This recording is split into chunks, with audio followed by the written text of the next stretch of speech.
Bienvenidos a IDICE, el podcast, un espacio donde compartimos investigaciones, experiencias e ideas con el objetivo de mejorar la calidad educativa y la sociedad en la República Dominicana.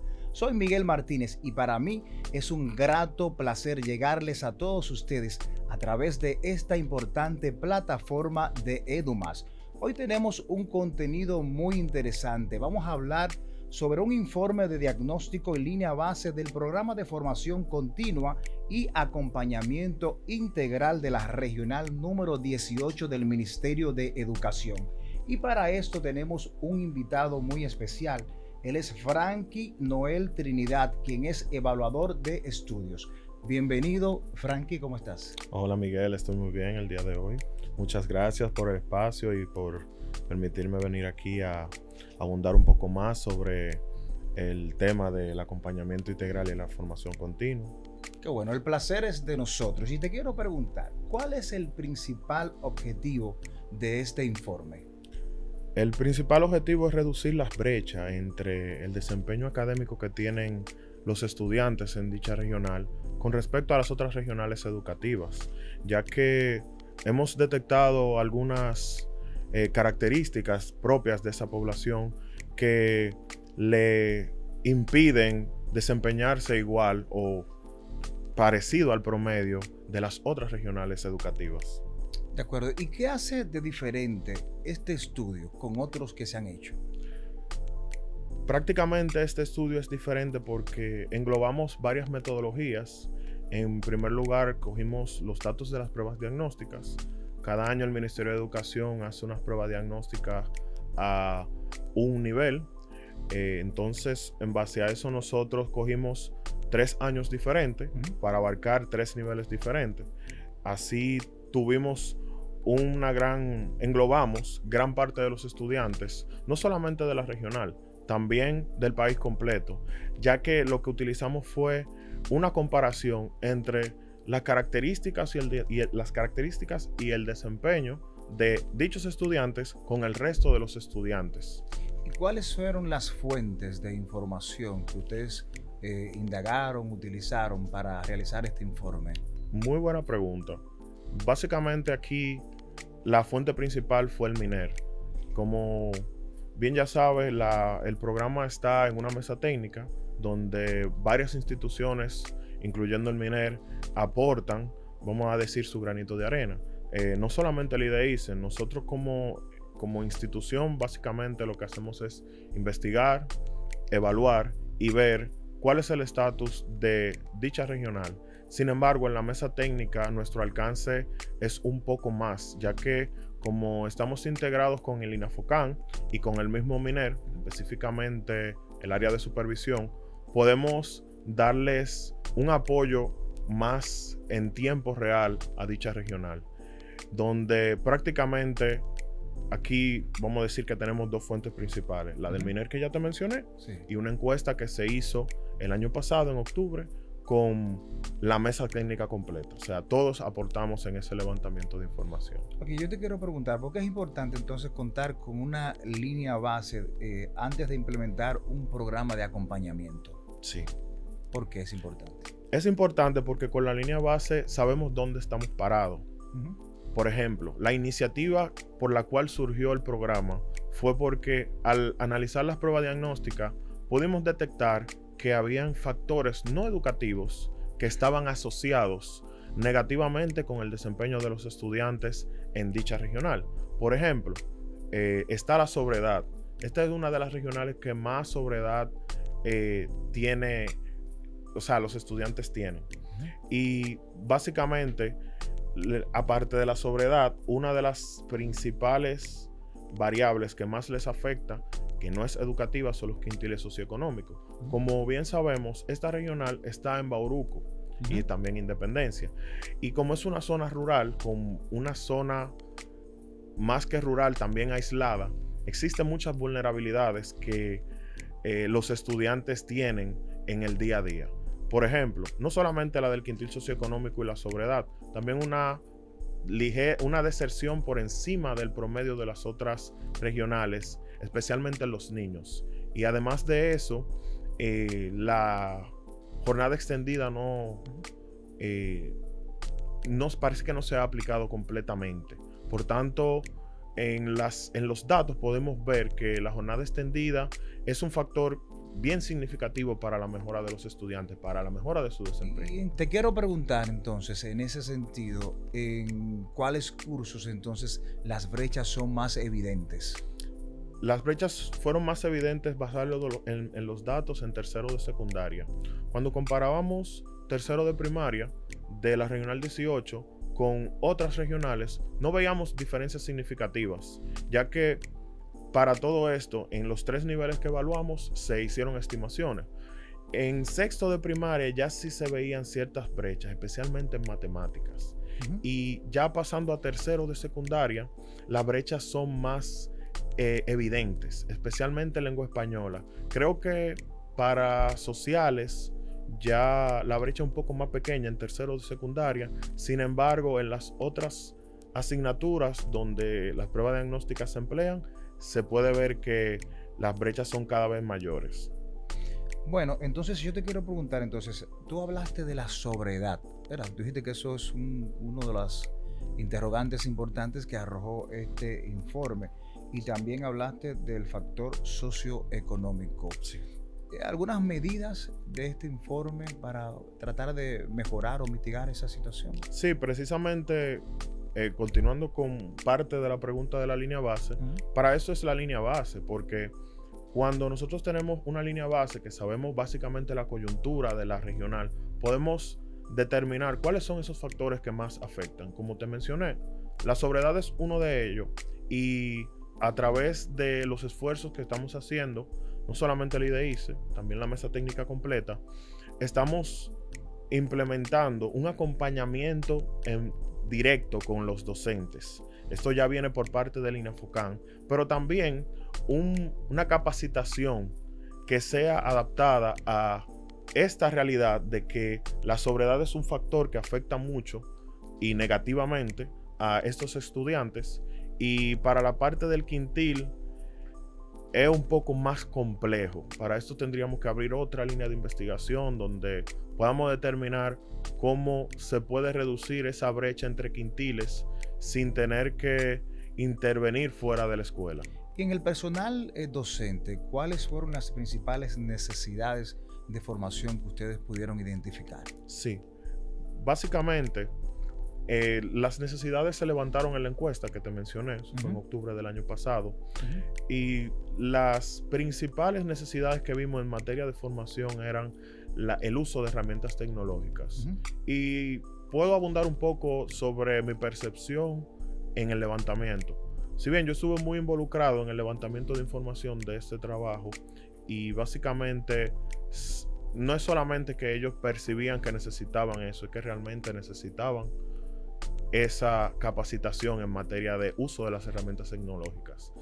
Como bien sabemos, los estudiantes son el objetivo final, que los niños se desempeñen y aprendan mejor y cada vez más. Pero para esto necesitamos que también los maestros puedan cubrir esa necesidad que ellos mismos declararon sobre el uso de herramientas tecnológicas. De acuerdo. Para los que nos están sintonizando en estos momentos, estamos conversando con Frankie Noel Trinidad, quien es evaluador de estudios.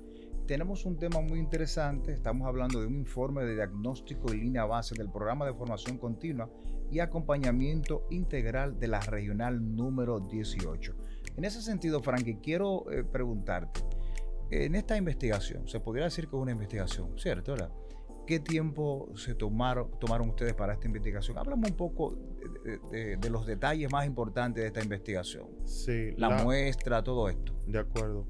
Como te comenté, como hay varias metodologías y me preguntaste sobre la muestra, me voy a enfocar en la parte del levantamiento, que fue donde se utilizó una muestra. Sí.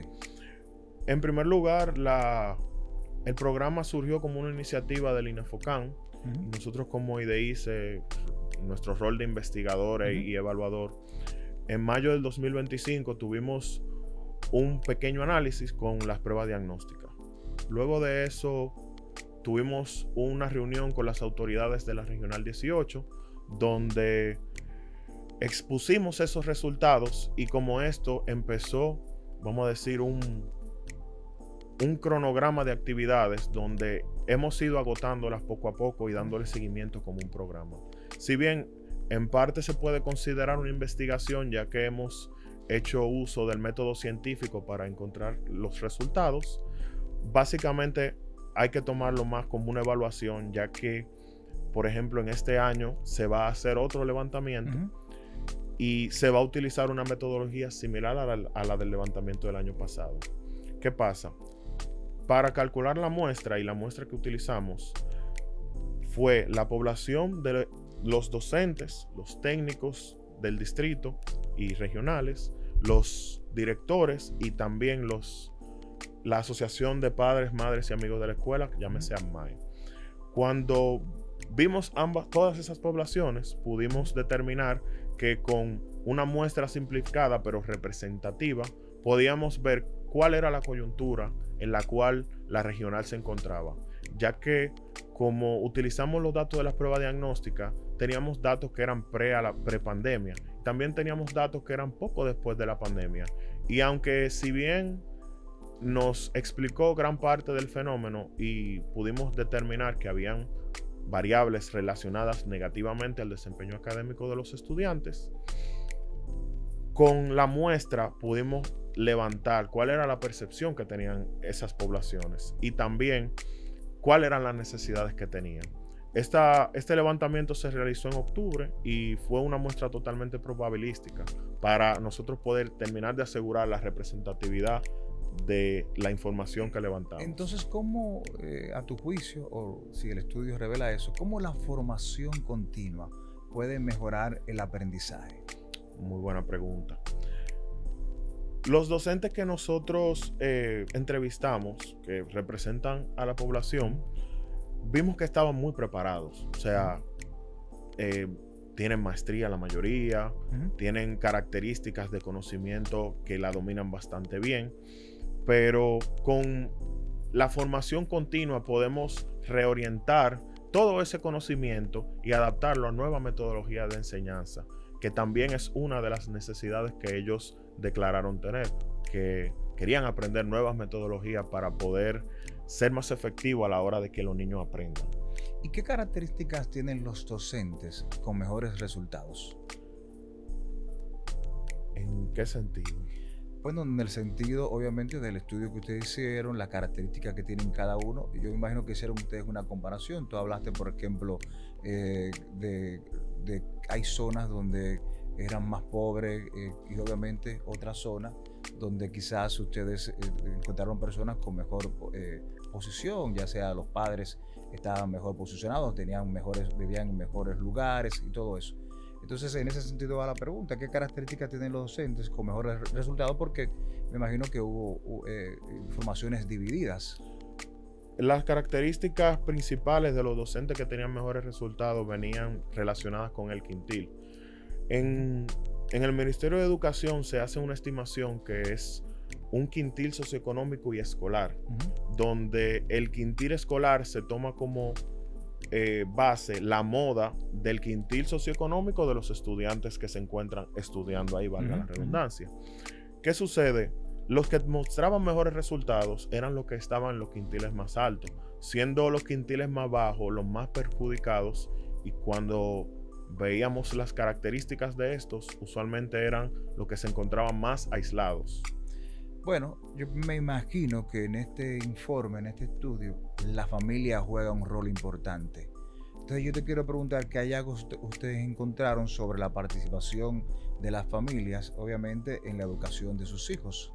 Sí, nosotros utilizamos dos fuentes de datos para lo de las familias. En primero utilizamos unas encuestas que se hicieron en el 2017 en conjunto con las pruebas diagnósticas, creo que fue, no, el 2019 con las pruebas diagnósticas, perdón, donde básicamente se le preguntaban a las personas, a los padres, si tenían libros en la casa, en el hogar, si tenían algún espacio para el niño poder estudiar sin ruido, un espacio tranquilo. A su vez también si el padre se dedicaba al menos 1 o 2 horas al día a estudiar con el niño. Y esto lo comparamos con la encuesta que se realizó en octubre del año pasado. Cuando lo comparamos, pudimos ver que los padres declararon que ellos estaban muy comprometidos con sus niños. Ujú. Hay un poco de divergencia entre lo que vemos de la primera fuente de datos con respecto a la encuesta, ya que el espacio y la cantidad de libros, el dato no coincide tanto, Ujú. pero en 6 años pueden cambiar muchas cosas. Ok, en ese sentido, entonces, ¿cómo tú entiendes que los padres pueden mejorar el rendimiento de los estudiantes o de sus hijos? Basado en lo que ellos respondieron, ellos están haciendo un muy buen trabajo, ya que cuando a ellos se les preguntaban si asistían a las actividades extracurriculares, si apoyaban a su hijo a estudiar, qué proyección ellos tenían de sus hijos, podíamos ver que los padres estaban altamente comprometidos con sus hijos y con que los niños vayan a la escuela y que estudien y darle y su debido seguimiento.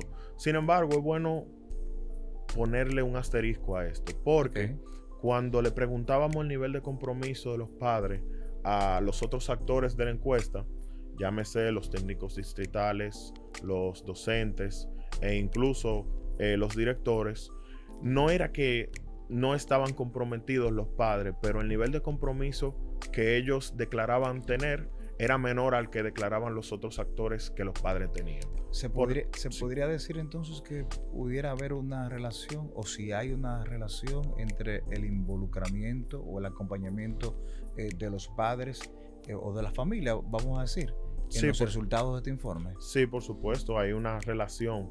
En el modelo econométrico de la investigación no se abordó la relación.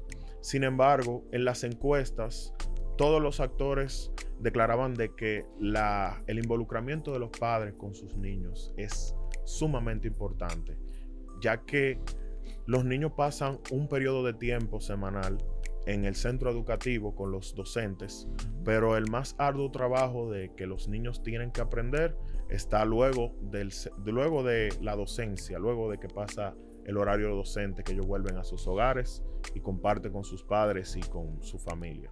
Entonces, ¿cuáles serían las principales recomendaciones que plantea este informe? El informe, vamos a decir que se divide en 4 ejes las recomendaciones, ya que como la metodología es bien robusta y nosotros abarcamos varias poblaciones, tenemos recomendaciones para todos los actores. En primer lugar, para las autoridades, llámese la mesa técnica, iniciar con el acompañamiento integral y la formación continua, que de hecho fue una recomendación que surgió en enero y ya desde mayo la mesa técnica, especialmente INAFOCAN, están ejecutando dicha recomendación. Para los directores, enfocarse en supervisión pedagógica con tecnología. Para los docentes, integrar más la tecnología y nuevas metodologías de enseñanza que puedan ser más impactantes para los estudiantes, para que ellos puedan aprender con más calidad. Ya por parte de los padres, lo que más les exhortamos es que le den seguimiento a los niños, que le dediquen al menos 1 hora de seguimiento, de los quehaceres que del centro educativo deben hacerse en el hogar, y eso influye bastante en el aprendizaje del niño. Esas serían las recomendaciones. ¿Y cuáles serían las acciones inmediatas entonces que deberían de implementarse en la Regional 18? Ya se están implementando, de hecho. Excelente. Pero más o menos para que las personas...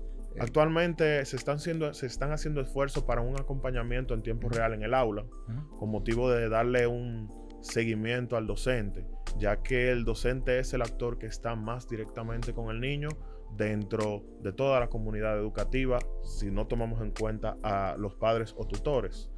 Sin embargo, no es todo el esfuerzo de ellos. También nosotros como autoridades tenemos que seguir dándole seguimiento a ese acompañamiento, seguir reorientando esas capacitaciones que ya se estaban dando, pero ahora el INAFOCAN está haciendo más esfuerzo específicamente en la regional y enfocar en cómo podemos reducir esa brecha de factores que no necesariamente son educativos, pero están relacionados en el desempeño académico de los estudiantes. Tú estás hablando de una serie de acciones, seguir, acompañar, o sea, ¿cómo ustedes van a medir entonces todo esto? Para noviembre de este año, estamos planeando hacer una evaluación de proceso con el objetivo de poder levantar información comparable con la línea base, y ya como el primer levantamiento se hizo en octubre, tuvimos suficiente tiempo para ver qué tan bien va dicho acompañamiento y también dichas capacitaciones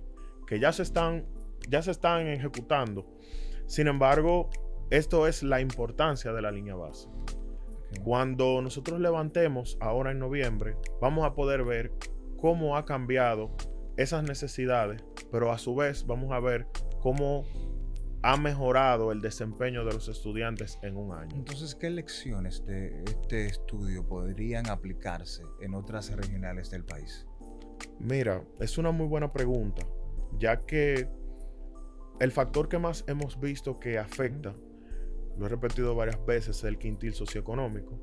Ninguna regional está exonerada del efecto de los quintiles. Sin embargo, como te mencioné, en la regional 18 donde más afecta, pero en otras regionales sigue afectando, donde los estudiantes pertenecientes al quintil 5 tienen una relación mucho más positiva en el desempeño académico que los estudiantes del quintil 1. Si podemos ver cómo orientar políticas focalizadas a los quintiles más bajos, no solamente el 1, sin descuidar los quintiles más altos, podríamos percibir y quizás hasta medir una mejora en el desempeño académico de los estudiantes a nivel nacional. Frankie, si yo te pregunto a ti, si tú pudieras resumir en una sola palabra o una sola frase, en una sola idea, el principal desafío que tú podrías entender de la regional 18, ¿cuál sería? Wow. Con una palabra no te lo puedo definir, pero integración, seguimiento, acompañamiento. Seguimiento, sobre todo. Eso es una muy buena palabra, gracias. Sí. Entonces te quiero preguntar, ¿qué cambios espera ver en los próximos 3 o 5 años como resultado de esta intervención? Aunque tú me hablaste de que en este año piensan hacer otro estudio. Sí, esa es la diferencia entre la investigación y la evaluación. Sí. Aunque hagamos un levantamiento en este año, el programa sigue y las evaluaciones siguen. Por ejemplo, para este año lo que tenemos planeado es una evaluación de proceso, pero en los próximos 5 años podríamos hacer una evaluación de impacto, y con la línea base es el insumo principal para poder hacer una evaluación de impacto, donde básicamente vamos a ver el punto de partida y vamos a medir qué tan efectivo fue ese acompañamiento tan riguroso y también esas capacitaciones específicas para la regional, y cómo eso repercute en los estudiantes, ya que el objetivo es a largo plazo.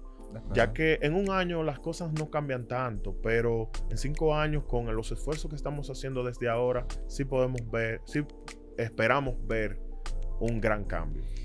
Me hablaste del próximo estudio, va a ser en septiembre, ¿verdad? De este año. En noviembre. En noviembre. ¿Se puede decir en cuál regional, en qué lugar? En la misma regional. En la misma regional. Sí. De acuerdo. ¿Y se van a tomar las mismas bases que tomaron ustedes en la investigación pasada, reciente? Se va a tomar la misma población. Podríamos ver si cambió, qué tanto cambió, pero para los fines se debe utilizar la misma metodología de muestreo para que los datos sean comparables. Entonces te quiero preguntar, ¿qué mensaje enviaría a docentes, directores y familias a partir de los hallazgos de este informe, Frankie? Quiero primero agradecer a la regional, que nos abrieron la puerta, nos han recibido con mucha calidez. Están muy motivados, están esforzándose al igual que nosotros. Y quiero agradecer eso, ya que cuando uno investiga y realmente se utiliza eso como insumo para implementar políticas, y esa política es recibida con tanta calidez, perdón que la repita porque no encuentro una palabra mejor, a uno se motiva más a trabajar. Yo he estado muy involucrado en este trabajo, me siento muy comprometido, pero yo sé que mi compromiso va más allá porque veo que es doble vía dicho compromiso. Entonces, nada más que agradecer. Bueno, pues yo te quiero invitar a un brindis que vamos a hacer con este cafecito. Gracias. Nos vamos a brindar Salud. por la calidad educativa en la República Dominicana, por el trabajo que están haciendo ustedes desde el IDEICI en la investigación, el Ministerio de Educación, el INAFOCAN y todos los actores que trabajan en aras de, obviamente, de contribuir en esta dinámica que es poder ayudar y contribuir a la sociedad dominicana en la mejora de la calidad educativa. A ustedes queremos agradecerles esta complicidad. Les invitamos a que continúen disfrutando de la programación de Edumás Franqui. Noel Trinidad, te agradezco mucho y las puertas de este programa y de ICE el podcast están abiertas. A ustedes muchas gracias y bendiciones. Salud.